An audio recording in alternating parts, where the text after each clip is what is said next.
Hello, and welcome back to my channel. Today we are making chicken and potato stew. So let's just dive right in.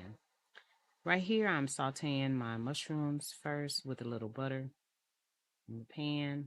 I'm actually doing this in my Instapot. I'm going to throw in my broccoli with a little bit more butter and some bell pepper. I left the veggies, as you can see, pretty whole because I didn't want them to be mushy. Since they will be cooked in the Insta Pot, they're going to be under pressure, so they will cook a little bit faster. So I definitely did not want mushy pieces in my soup.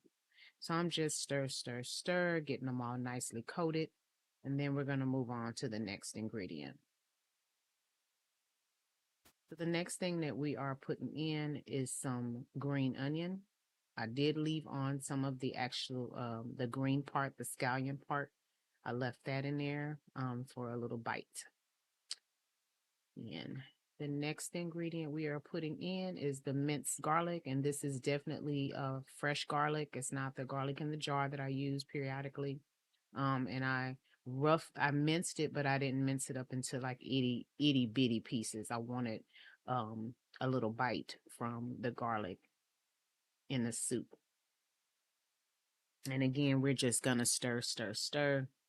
We just want to get this nice and mixed in. I have not added my seasonings. You'll see when I add the seasoning in, which will be towards the end of the cooking process before I put the top on the Instapot.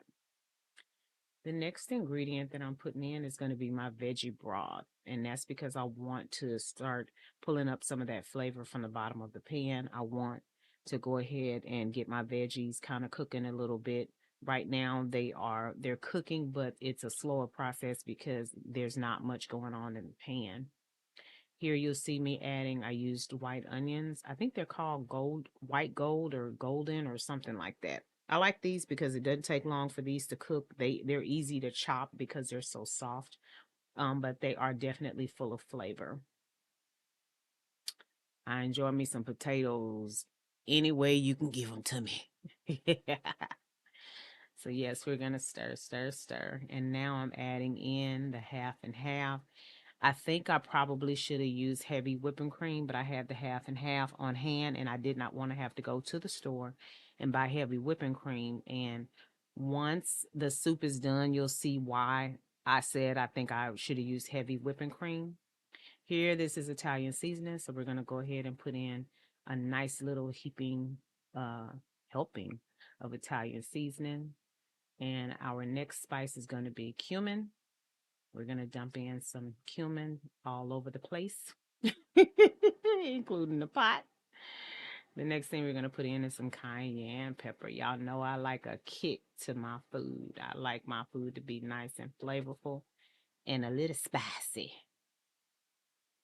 All right, so the next player in the party is going to be some paprika. I wish I had some smoked paprika. I love the flavor of smoked paprika, but I don't have it. And what I'm shaking in now is some Old Bay seasoning, and I love the flavor of that. And then we got some turmeric. And I always add the turmeric because of the health benefits, not so much because of the flavor.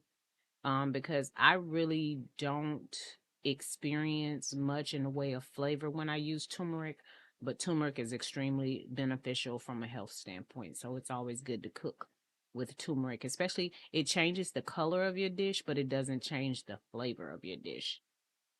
And so now I'm going to go ahead and put in my last seasoning, which I know I use my Sazon seasoning on everything. And I didn't really put in a whole lot here.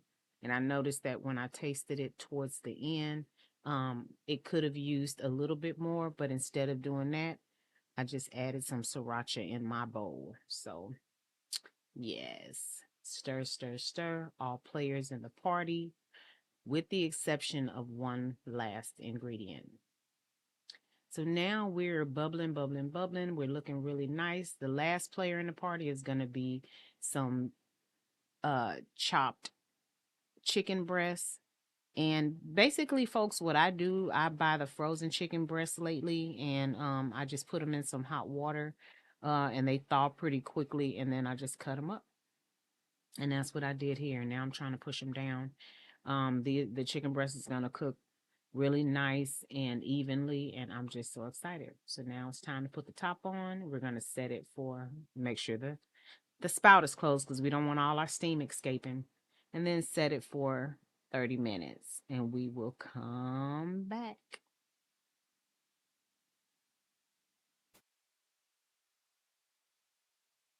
Showing you it's 30 minutes. All right, thumbs up. And here we are with our finished. Well, thank you for joining me. And as always, love yourself, love somebody else, and until next time, y'all take care. Bye.